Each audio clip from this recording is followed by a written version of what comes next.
Assalamualaikum warahmatullahi wabarakatuh. Alhamdulillahi rabbil alamin. Wassalatu wassalamu ala ashrafil anbiya'i wal mursalin. Nabiyyina Muhammadin wa ala alihi wa ashabihi ajma'in, amma ba'd. Ikhwati fillah, azanallahu wa iyyakum, alhamdulillah. Segala puji hanya milik Allah subhanahu wa ta'ala yang telah memberikan nikmat dan karunia-Nya kepada kita. Ya, akhirnya Allah subhanahu wa ta'ala memudahkan kita untuk menuntut ilmu agama. Dan ikhwati fillah, zanallahu wa iyyakum, kita bertemu kembali di Mudarasah Sirah Rasul menggunakan kitab Mukhtasar Sirah Rasul karya Syekh Muhammad bin Abdul Wahhab rahimahullahu taala. Dan ikhwati fillah, zanallahu wa iyyakum,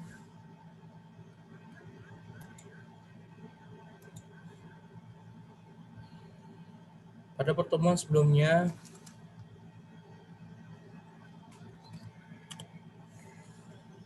telah kita jelaskan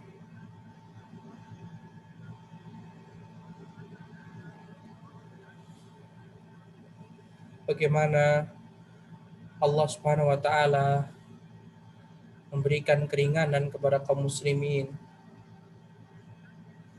Melalui lisan Rasulnya, Allah memerintahkan kaum muslimin untuk berhijrah ke kota Habasyah.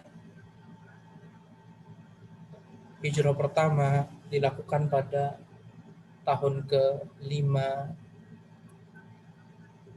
kenabian, dan hijrah kedua pada tahun ke-7 kenabian menurut pendapat sebagian ulama. Dan ikhwati fillah, zanallahu wa iyyakum, Allah Subhanahu wa taala tidak akan pernah membiarkan Rasulnya terus-menerus mendapatkan siksaan, cobaan dari kaumnya. Dan Allah Subhanahu wa taala telah mengumumkan bahwasannya setiap kesusahan, kesukaran, kesulitan pasti akan ada jalan keluar. Dan di antara jalan keluar atau kemudahan yang Allah berikan pada kaum muslimin adalah masuk Islamnya sahabat yang mulia, yaitu masuk Islamnya paman beliau sallallahu alaihi wasallam yang bernama Hamzah bin Abdul Muttalib, dan masuk Islamnya sahabat Umar bin Khattab radhiyallahu taala anhu.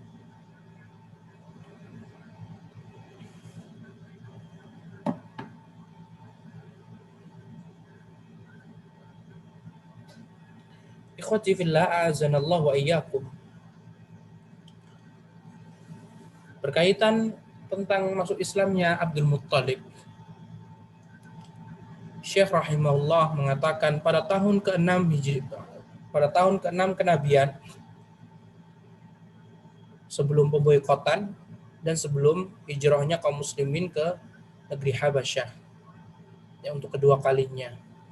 Akan tetapi Syekh Muhammad bin Abdul Wahhab menjelaskan hijrah kedua setelah hijrah pertama agar lebih mudah difahami. Kalau tidak, di sana ada kejadian-kejadian antara hijrah pertama dan kejadian-kejadian hijrah kedua. Di antaranya adalah masuk Islamnya paman beliau Hamzah bin Abdul Muttalib dan Umar bin Khattab radhiyallahu taala anhuma. Keduanya masuk Islam di tahun ke-6 Hijriah. Sebelum adanya hijrah ke Habasyah untuk kedua kalinya. Pada tahun ke-6, Hamzah bin Abdul Muttalib dan Umar bin Khattab masuk Islam, kata Syekh Muhammad bin Abdul Wahab. Kemudian beliau menukilkan perkataan ahli sirah yaitu Ibnu Ishaq.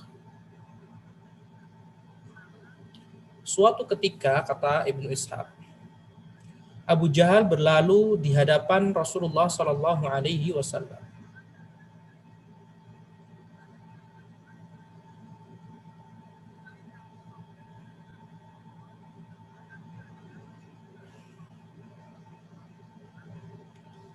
Abu Jahal melalui Rasulullah Sallallahu Alaihi Wasallam di Bukit Sofa. Abu Jahal lantas menyakiti dan mengejek beliau. Seperti biasa, perlakuan Abu Jahal terhadap Nabi Muhammad SAW. Sementara Rasulullah Sallallahu Alaihi Wasallam pun diam.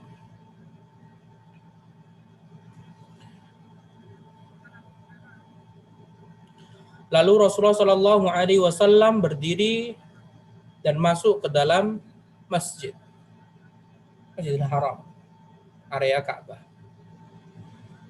Saat itu seorang budak wanita dari Abdullah bin Jada'an berada di tempat tinggalnya di sofa. Ia mendengar ucapan Abu Jahal. Sekali lagi, di sini kalau Arabnya maula. Sedangkan maula ini bukan budak, mantan budak yang sudah dimerdekakan. Sementara itu, sang budak tadi atau mantan budak milik Abdullah bin Jada'an, dia mendengar ucapan Abu Jahal, cacian Abu Jahal, makian Abu Jahal kepada Nabi Shallallahu Alaihi Wasallam. Ketika Hamzah datang dari berburu sambil menyandang busurnya, Abu Jahal, Hamzah bin Abdul Muttalib pulang dari berburu.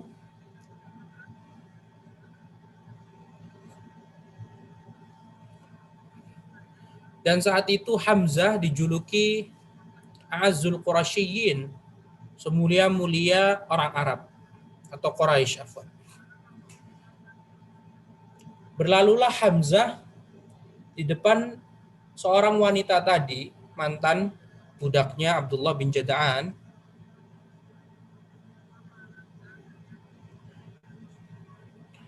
Maka di-stoplah Hamzah dan diceritakanlah perihal cacian dan makian Abu Jahal kepada sang keponakan, karena Nabi Muhammad ini keponakannya Hamzah.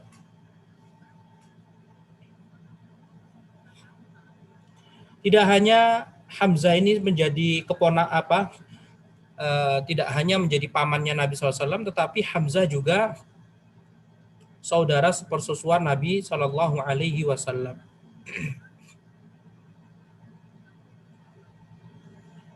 Dan umur Hamzah itu lebih tua daripada Nabi Shallallahu Alaihi Wasallam, kisaran 2 tahun apa 3 tahun.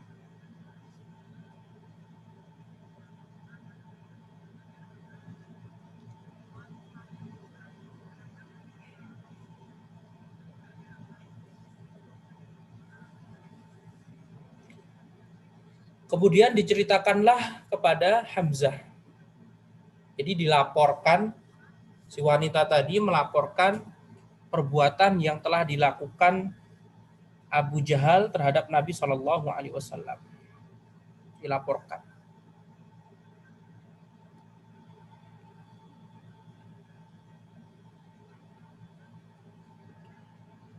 Seketika Hamzah pun marah dan memasuki Masjid Al-Haram, area Ka'bah begitu ya.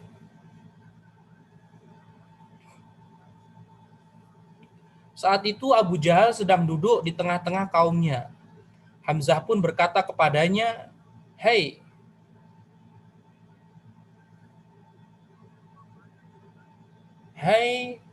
Musaffar Istah."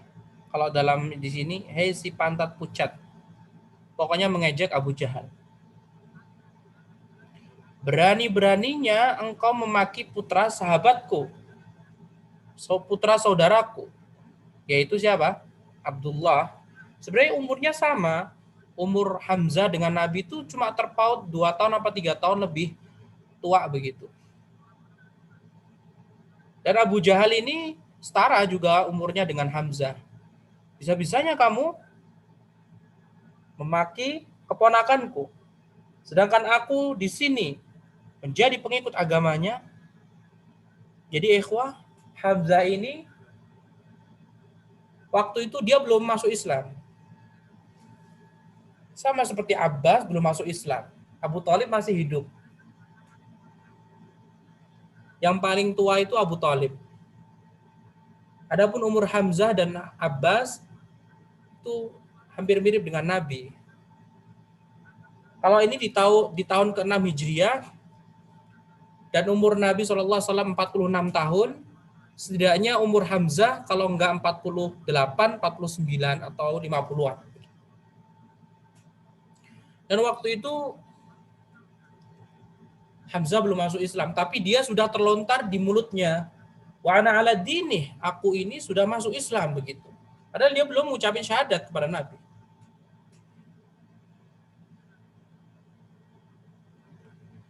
Kemudian Hamzah pun lantas memukulnya, langsung dipukul, ditampar, ditonjok, dan yang lainnya dengan busur hingga menimbulkan luka guratan padanya. Beberapa orang dari kalangan Bani Makhzum pun naik pitam. Langsung marah dong, kubunya si siapa? Abu Jahal. Abu Jahal ini kan dari Bani Makhzum. Langsung marah.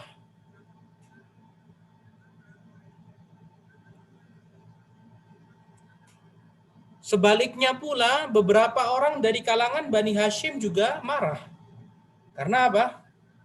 Nabi Muhammad dipukul. Nggak ada apa-apa, tiba-tiba dipukul sama Abu Jahal.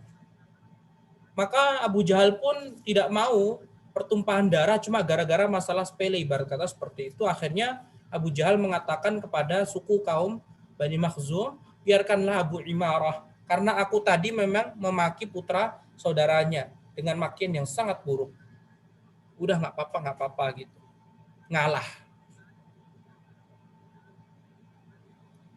Nah, ikhwah, sejak itu orang-orang Quraisy menyadari bahwa kini kedudukan Rasulullah sudah kuat.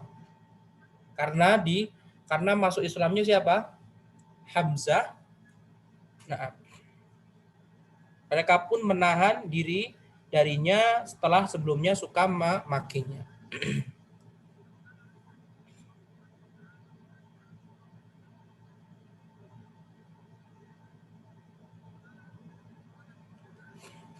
Setelah kejadian itu, Hamzah pun mendatangi Nabi SAW dan mengucapkan kalimat syahadat. Baru dia masuk Islam. Padahal tadi sebelumnya dia belum masuk Islam, tapi sudah mengatakan, aku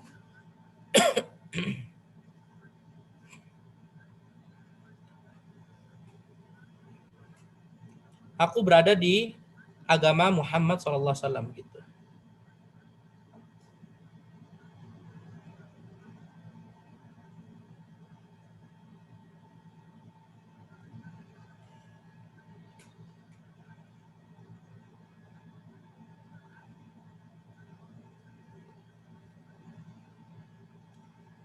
Kemudian ikhwati fillah azanallahu wa iyyakum,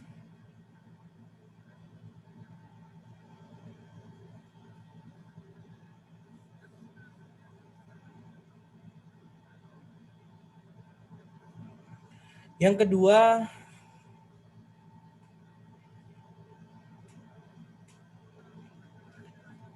nikmat yang Allah berikan kepada kaum muslimin adalah masuk Islamnya sahabat Umar bin Al-Khattab.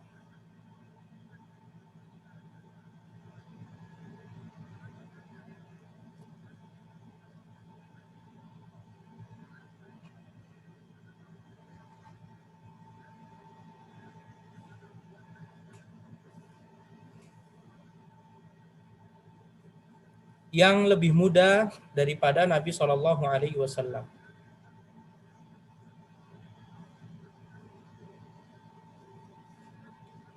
Umar bin Khattab radhiyallahu taala anhu lebih muda daripada Nabi SAW 13 tahun.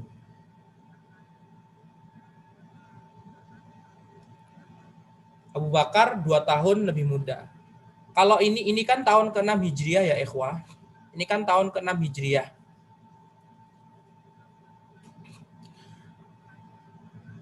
Kalau tadi berarti Umar Hamzah itu masuk Islam sekitar umur berapa nih berarti? Kalau dia 3 tahun lebih tua daripada Nabi, berarti masuk Islam umur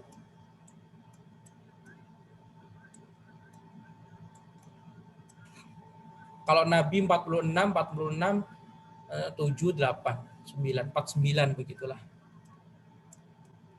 Umur 49.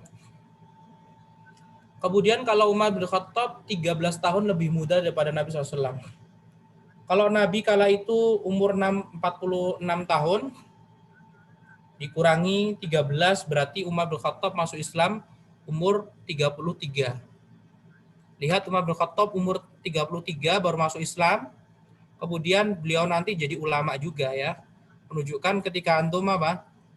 Hijrah, baru mengenal dakwah salaf, umurnya sudah 40 tahun atau 33 tahun nggak masalah. Umur Umar masuk Islam 33 tahun. Dan Umar bin Khattab pun apa? Mengejar ketertinggalan beliau. Nah, adapun sahabat-sahabat, anak-anak para sahabat seperti Abdullah bin Abbas, Abdullah bin Umar, mereka yang masuk Islam sejak kecil. Dan mereka menjadi ulama. Nah, melebihi keilmuan siapa? Para petinggi-petingginya. Nah, karena mereka dari kecil sampai dewasa, sampai tua, mereka apa? Mempelajari agama Islam. Umur Umar bin Khattab.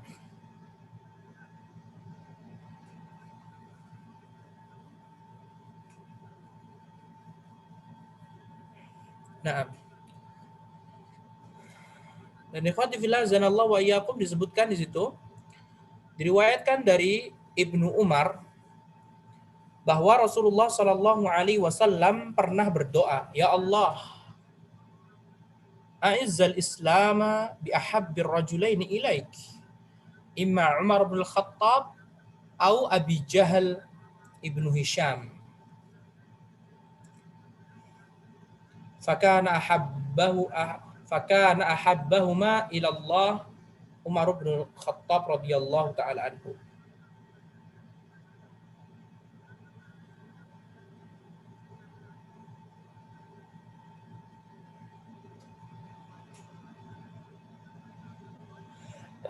Alhamdulillah.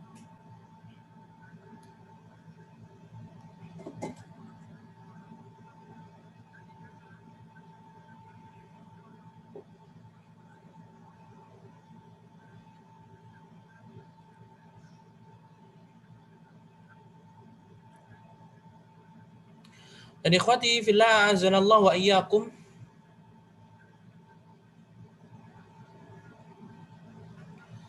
Umar bin Khattab masuk Islam lantaran di antara doa dari Nabi Shallallahu alaihi wasallam.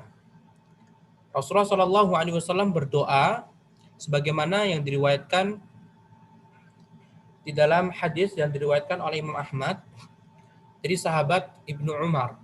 Ibnu Umar ini anak atau putra dari Umar bin Khattab. Rasulullah pernah berdoa, Allahumma ya Allah, a'izzal islama bi ahabbir rajulaini ilaika.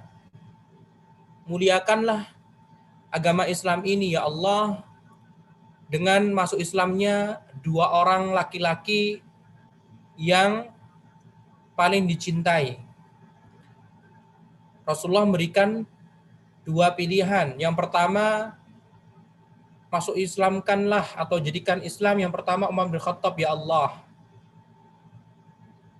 yang lebih muda daripada Nabi SAW 13 tahun.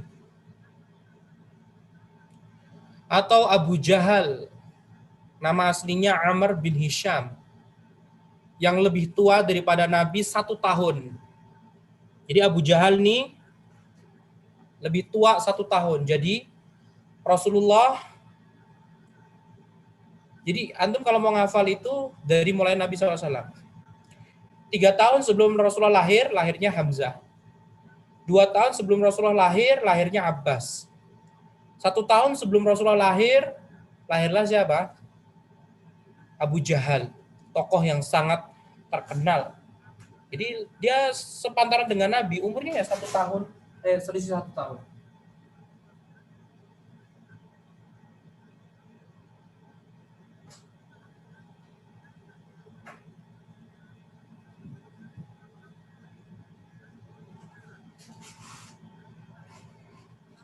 Nah, Abu Jahal nama aslinya Amr bin Hisham. Tetapi ikhwati fillah azanallahu wa iyyakum, Allah mengabulkan doa Nabi dengan masuk Islamnya Umar bin Khattab radhiyallahu taala anhu. Kemudian Syekh Muhammad bin Abdul Wahhab rahimahullah meriwayatkan dari Ibnu Abbas, sahabat Nabi Shallallahu Alaihi Wasallam dan termasuk sahabat yang masih kecil ya ketika Rasulullah SAW diutus menjadi Nabi dan Rasul.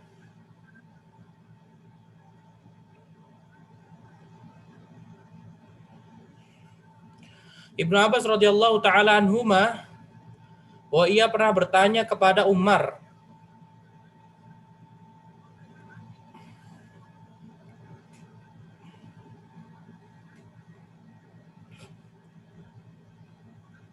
Abdullah bin Abbas ini ikhwah,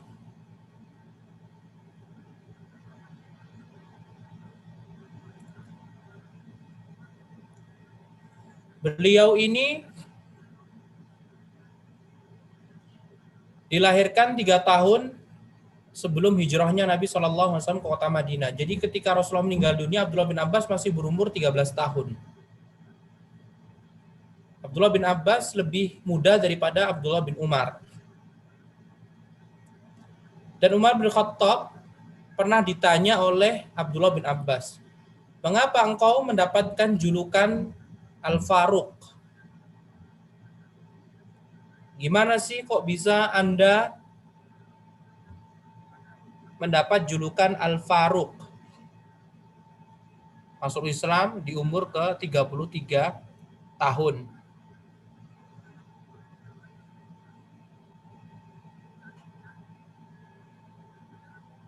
Ketika hijrah, Umar bin Khattab umurnya 40 tahun.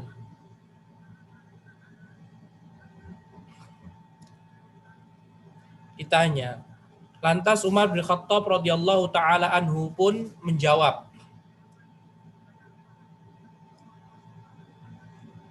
Hamzah masuk Islam 3 hari lebih dahulu daripada aku. Jadi Hamzah masuk Islam 3 hari sebelum Umar bin Khattab radhiyallahu taala anhu. Kemudian Allah melapangkan dadaku untuk menerima Islam umur 33 tahun.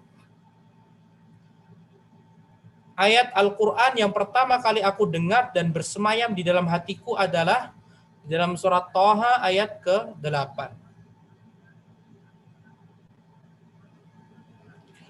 Allahu la ilaha illa huwa lahul asma'ul husna. Dialah Allah, tidak ada Rabb yang berhak disembah melainkan Dia. Dia mempunyai asma'ul husna, nama-nama yang indah.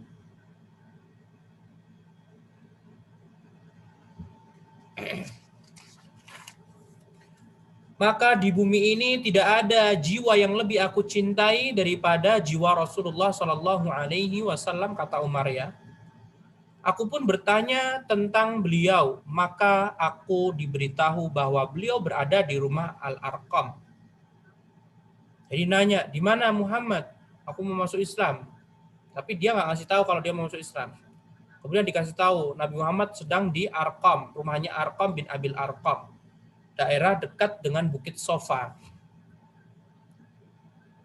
Aku mendatangi rumah itu ketika itu Hamzah sedang duduk di tengah sahabat-sahabat beliau di dalam ruangan rumah, sedangkan Rasulullah Shallallahu Alaihi Wasallam berada di dalam rumah.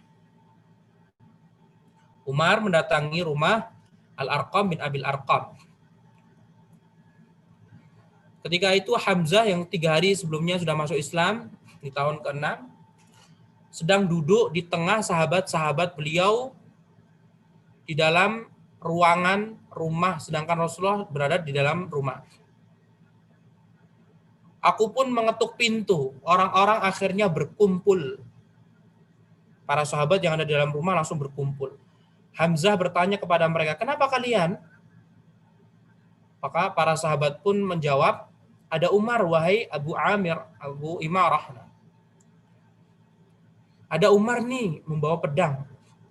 Maka Rasulullah SAW pun mendengar, lantas beliau keluar menuju perkumpulan sahabat.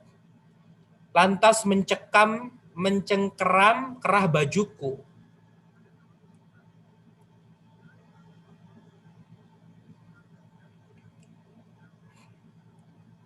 Kemudian beliau menarikku sekuat-kuatnya sehingga aku tidak kuasa untuk tidak jatuh berlutut. Beliau SAW bersabda, belum berhentikah engkau wahai Umar? Aku pun berkata, aku bersaksi bahwa tidak ada ilah yang berhak disembah selain Allah dan bahwa engkau adalah Rasulullah. Maka seluruh penghuni rumah itu bertakbir dengan suara yang bisa didengar oleh orang-orang yang ada di Masjidil Haram maksudnya. Aku pun berkata, wahai Rasulullah, bukankah kita berada di atas kebenaran? Baik kalau kita meninggal dunia, baik kalau kita meninggal dunia maupun hidup. Jadi kita ini berada di kebenaran kan, wahai Rasulullah? Wahai Rasul, kita ini betul-betul berada dalam kebenaran kan? Maka dijawablah sama siapa? Nama Rasulullah, naam, ya benar. Kita di atas kebenaran. Maka Umar pun berkata, lantas mengapa kita bersembunyi? Demi zat yang mengutusmu dengan kebenaran, kita harus keluar wahai Nabi. Maka kami, para sahabat pun keluar rumah dalam 2 barisan. Hamzah berada di salah satu barisan, sedangkan aku berada di satu barisan yang lain. Ia membawa debu halus seperti seperti tepung, sampai akhirnya kami memasuki masjid. Ketika orang-orang Quraisy melihat kami, mereka ditimpa kekecewaan yang tidak pernah mereka rasakan sebelumnya. Maka Rasulullah SAW menjulukiku Al-Faruq, sang pembeda. Karena ikhwah Umar bin Khattab ini, beliau walaupun umur 33 atau sebelumnya, beliau ini sudah menjadi pemuka kaumnya, sukunya, suku Adi. Jadi Umar bin Khattab ini betul-betul memiliki kedudukan. Ibarat kata tuh Abu Jahal sudah tua, yang lainnya sudah pada tua semuanya. Ya kan? Tetapi Umar bin Khattab masih muda. Dan Umar bin Khattab ini betul-betul memiliki kata-kata yang bijak. Banyaklah ibarat kata mutiaranya Umar bin Khattab. Nah, sehingga beliau pun diutus dari pihak kaumnya untuk mewakili ketika ada acara-acara apa gitu. Nah, Suhaib berkata, ketika Umar masuk Islam, kami duduk di sekeliling Baitullah dalam beberapa lingkaran, kami melakukan tawaf dan melawan siapapun yang berlaku kasar terhadap kami. Nah, itu kejadian awal-awal masuk Islamnya Umar bin Khattab. Tetapi nanti lama-lama juga Umar bin Khattab pun akhirnya kalah, sampai ketika hijrah ke kota Madinah pun beliau hijrahnya secara sembunyi-sembunyi. Nah,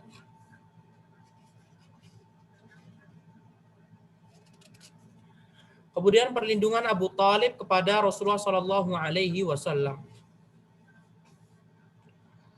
Mengetahui bahwa pengikut Rasulullah SAW semakin bertambah dan kuat, dan melihat bagaimana sikap Abu Thalib terhadap beliau SAW,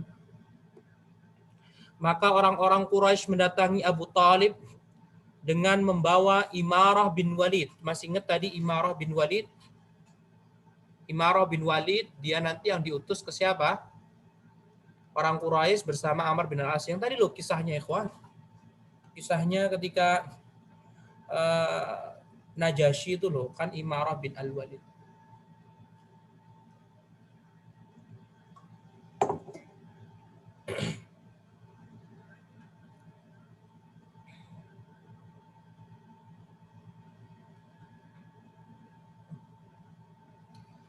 Nih, Imarah bin Al-Walid sama Amr bin Al-As bin Wa'il As-Sahmi.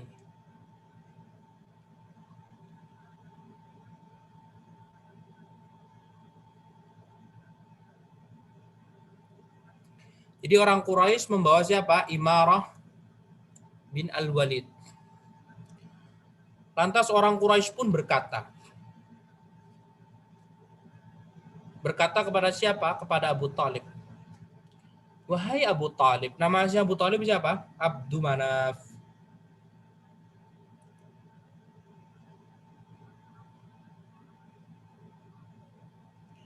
Nama aslinya Abu Talib adalah Abdu Manaf. Atau ada yang mengatakan Imran.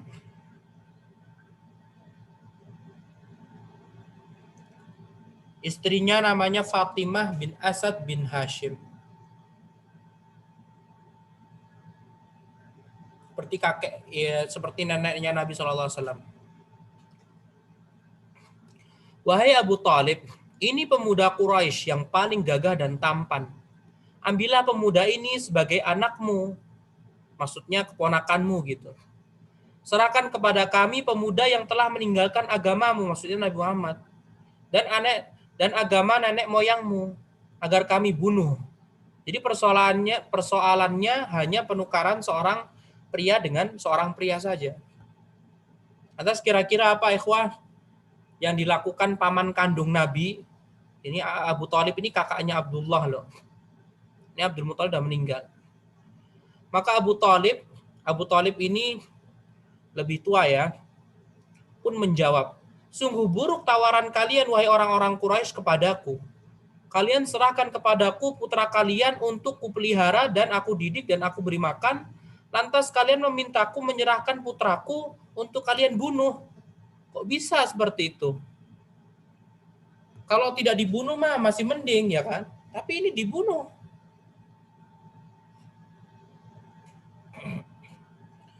Kemudian Mut'im bin Adi bin Naufal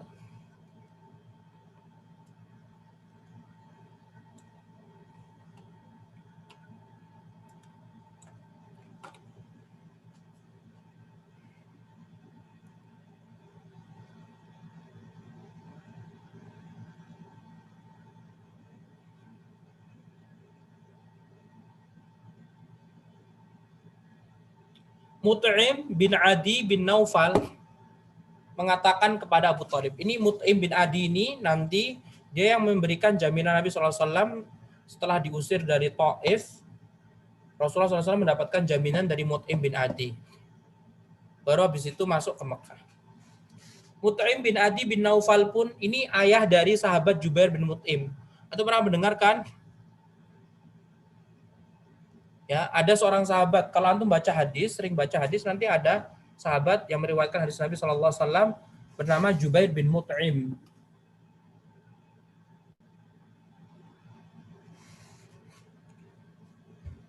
Namanya Jubair bin Mut'im. Nah, ayahnya Mut'im bin Adi ini dia, Mut'im bin Adi bin Naufal. Siapa ini? Bin Abdi Manaf. Bin siapa? Bin Qusay. Antum masih ingat ya, ikhwan? Perihal siapa? Abdul Muttalib yang dirampas sama Nufail.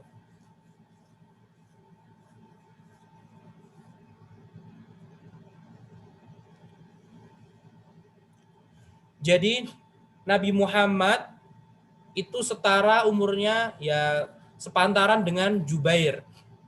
Sedangkan Abdullah sepantaran dengan Mut'im. Kemudian Abdul Muttalib sepantaran dengan Adi. Kemudian Hashim sepantaran dengan Naufal. Makanya antum kasih garis-garis begitu. Ingat ya, jadi ada seorang sahabat namanya Jubair bin Mut'im. Antum bisa ngafal itu dari dicari-cari nasabnya gitu.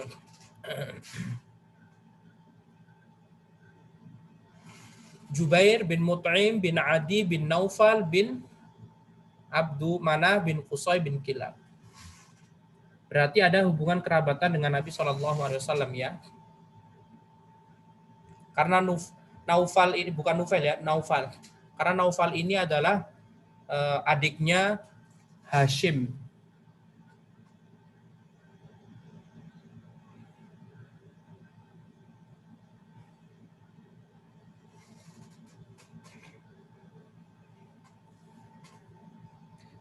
Berarti Mut'im ini sepantaran dengan siapa? Dengan Abdullah ayah Nabi atau sepantaran dengan Abu Talib. Makanya Mut'im bin Adi bin Naufal bin Abdumanah bin Qusay bin Kilab bin Murrah bin Ka'ab. Mut'im pun mendatangi juga Abu Talib. Mut'im mengatakan, hai Abu Talib, karena apa? Sepantaran umurnya. Hai Abu Talib, kaummu telah berbuat adil kepadamu loh. Mereka berusaha menghindari kontroversi denganmu dengan segala cara. Ya. Sampai nggak ada pertumpahan darah begitu kan. Kalau antum masih ingat ikhwah, keturunannya Naufal dan Abdus Syams itu nggak suka sama keturunannya Bani Hashim sama Al-Muttalib. Jadi Abdul Manaf itu kan punya 4 anak ya. Abdus Syams sama Nufail itu sekutu. Naufal ya. Mereka sekutu. Sedangkan Hashim sama Muttalib mereka itu juga sekutu. 2 lawan 2 begitu. Sedangkan Mut'im bin Adi dia ini sepantaran dengan Abdul Muttalib, sepantaran dengan Abu Talib.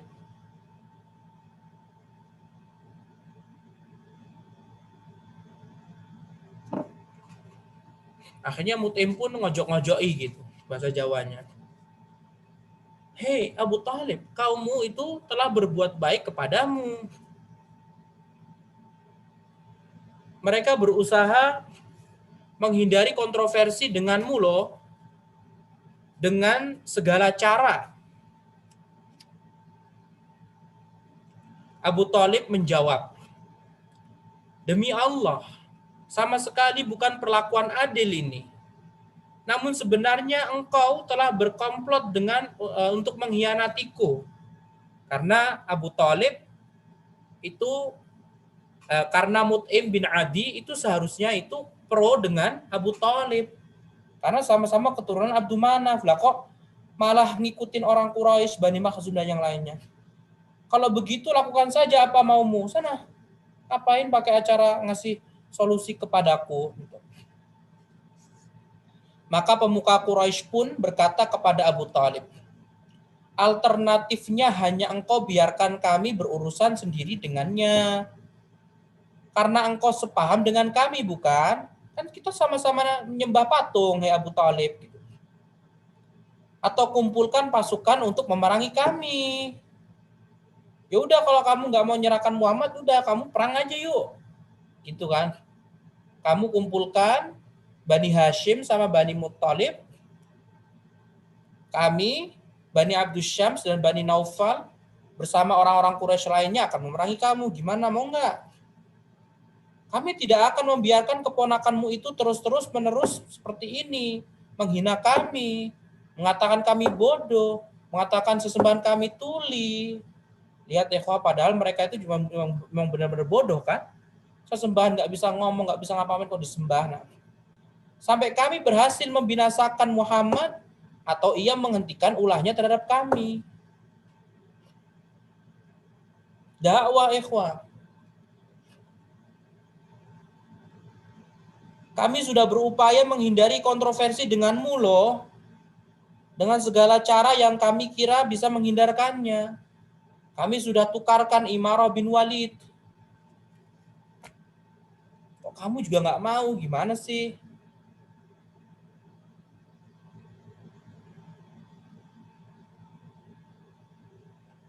Masalahnya Abu Thalib ini juga, Anda nggak tahu ya ikhwah, wallahu a'lam.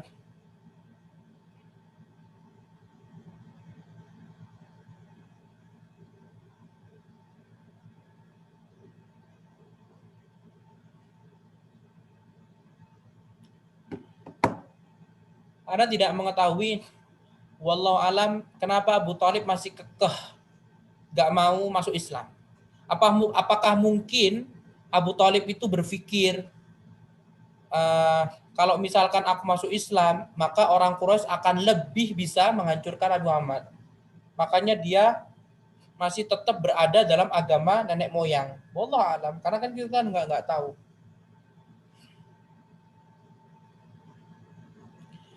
Dan ikhwah, Imarah bin Al-Walid ini adalah saudaranya Khalid bin Walid. Imarah bin Al-Walid, dia saudaranya Khalid bin Walid. Dan saudaranya Al-Walid bin Walid.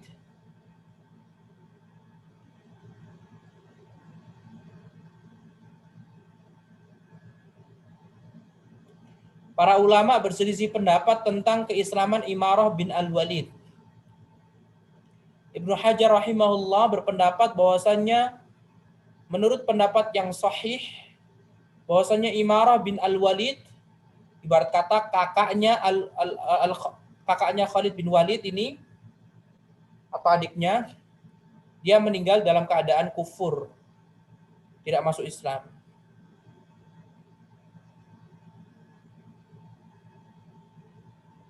Adapun Khalid bin Walid, jelas ya dia masuk Islam. Dan ada satu lagi, Al-Walid bin Walid, dia juga masuk Islam. Jadi yang tidak masuk Islam siapa, ikhwah? Yang tidak masuk Islam adalah saudaranya, yaitu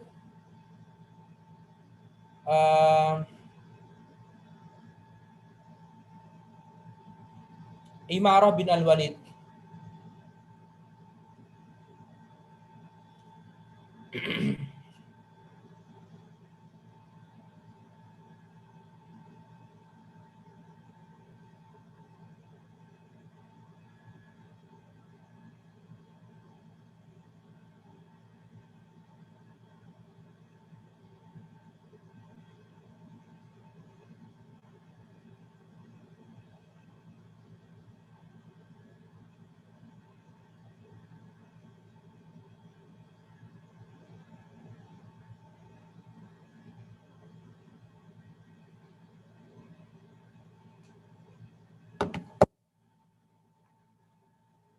Nah,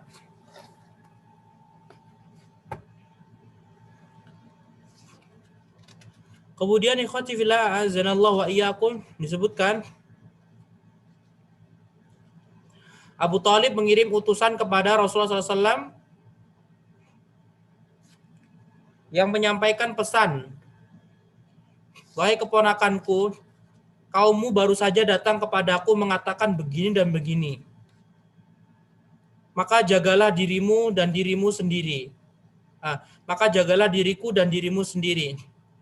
Jangan bebankan kepadaku apa yang tidak mampu aku pikul, baik olehku maupun olehmu. Hentikanlah semua ucapanmu yang dibenci oleh kaum. Lihat ikhwah, dakwah Nabi SAW. Rasulullah itu lembut loh. Rasulullah itu berakhlak mulia loh. Tapi Rasulullah SAW mengungkapkan dengan kebenaran. Rasulullah mengungkapkan hal yang pahit. Mengatakan sesembahan orang-orang Quraisy itu betul-betul sesembahan yang tidak berhak untuk diibadahi, kebatilan semuanya, dengan intonasi yang dasar, tidak teriak-teriak penuh orasi, enggak. Tapi Rasulullah SAW betul-betul apa? Luar biasa. Ya, bahasanya itu saja Rasulullah SAW dikata-katain, bahkan hampir dibunuh kan. Dan akhirnya siapa ikhwah? Abu Thalib pun dia nggak kuat menahannya juga. Dia juga kedesak. Akhirnya apa? Ya sudah, Abu Thalib sampai menulis surat kepada Nabi SAW. Intinya jangan terlalu ya betul-betul ya, mengatakan hal-hal yang kasar. Nah, tapi Nabi SAW sebenarnya juga nggak kasar. Ya seperti inilah dakwah para nabi. Nggak ada setiap nabi atau rasul yang diutus pasti kaumnya kurang suka. Pasti kaumnya apa? Melakukan hal-hal yang kurang bijaksana, ada yang di ini, ada yang itu. Nah, lihat Nabi Nuh, Nabi Ibrahim, Nabi yang lainnya. Mereka itu dengan betul-betul bersikap lemah lembut dalam berbicara. Nah, Nabi Muhammad SAW lantas menjawab surat tadi, demi Allah, wahai paman, andai kata orang-orang Quraisy mampu meletakkan matahari di tangan kananku dan bulan di tangan kiriku, aku tidak akan menghentikan urusan ini sampai Allah memenangkannya atau aku binasa dalam memperjuangkannya. Abu Thalib pun melihat begitu antusiasnya dan begitu berpegang teguhnya Nabi Muhammad terhadap prinsip, akhirnya mengatakan, kalau begitu, wahai keponakanku, lanjutkan urusanmu. Demi Allah, aku tidak akan menyerahkanmu selama-lamanya. Abu Thalib pun mengajak segenap kerabatnya untuk memberikan pembelaan terhadap beliau SAW. Seluruh Bani Hashim dan Bani Muttalib bersedia memenuhi ajakannya kecuali Abu Lahab. Semuanya apa ya, kawan? Semuanya semuanya membantu Nabi SAW kecuali Abu Lahab. Dan antum perhatikan, ikhwati fillah azanallahu wa iyyakum. Perhatikanlah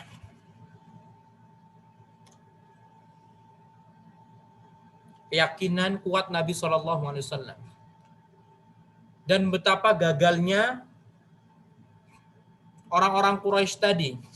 Sudah membawa Imarah bin Al-Walid, tapi mereka tidak mendapatkan hasilnya. Nihil. Dan Abu Thalib ini, atau nama aslinya Abdu Manaf, atau ada yang mengatakan Imran, Abu Thalib ini pemuka kaum Bani Muttalib, atau pemuka kaum Bani Hashim.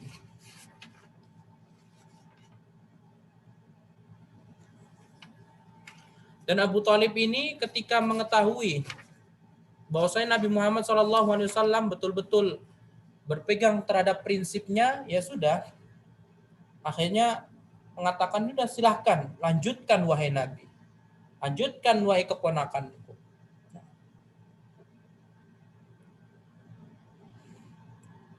Dan Abu Thalib sebagai pemimpin akhirnya meminta perlindungan kepada siapa? Semua suku Bani Hashim dan semua suku Bani Muttalib.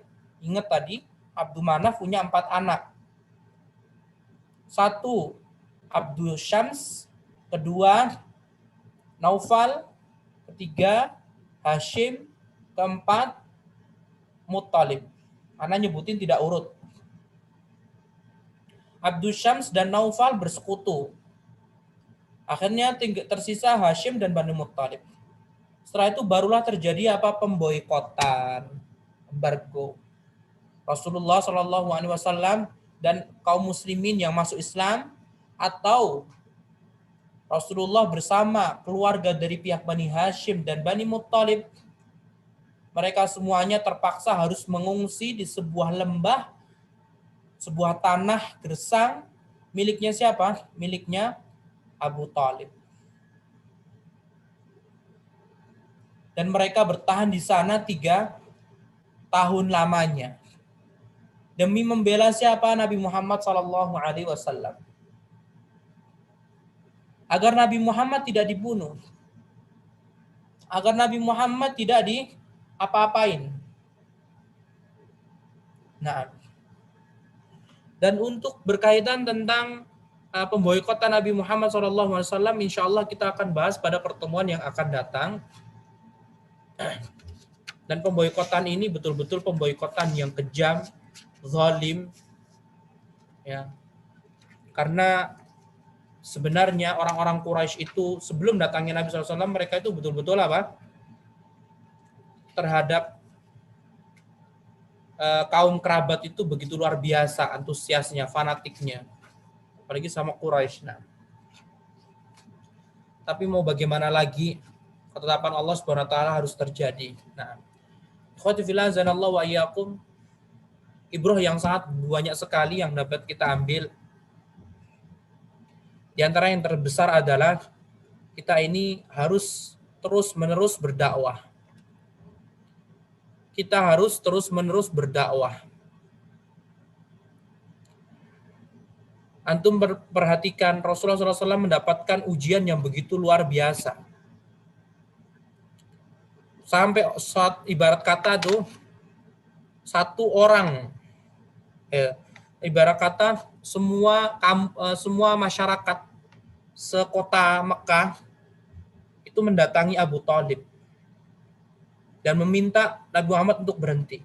Kalau misalkan antum berdakwah menyeru pada Al-Quran dan Sunnah, tidak sampai ke derajat seperti ini, tidak sampai antum diancam, maka selayaknya antum bersemangat, melebihi semangatnya Nabi SAW. Begitu. Laqad kana lakum fi Rasulillahi uswatun hasanah. Sungguh di dalam diri Nabi SAW terdapat uswah hasanah, petunjuk, suri tauladan yang baik. Nah, dan ikhwati fillah azanallahu wa iyyakum, ternyata di sini ada yang tidak diterjemahkan oleh sang penterjemah. Ini tidak diterjemahkan oleh siapa? Sang penterjemah yang anak kasih lingkaran. Atau bait syairnya aja. Bait syairnya ini nggak diterjemahkan sama apa? Penterjemah yang punya buku anak tadi. Nah. Tapi ini nggak masalah sih, cuma buat ini saja. Nah, wallahu ta'ala alam, pada pertemuan yang akan datang, insya Allah kita akan membahas berkaitan tentang pemboikotan. Wabillahi taufiq wa sallallahu wa sallama ala nabiyyina Muhammad wa ala alihi wa sahbihi wa sallama tasliman katsira. Assalamualaikum warahmatullahi wabarakatuh.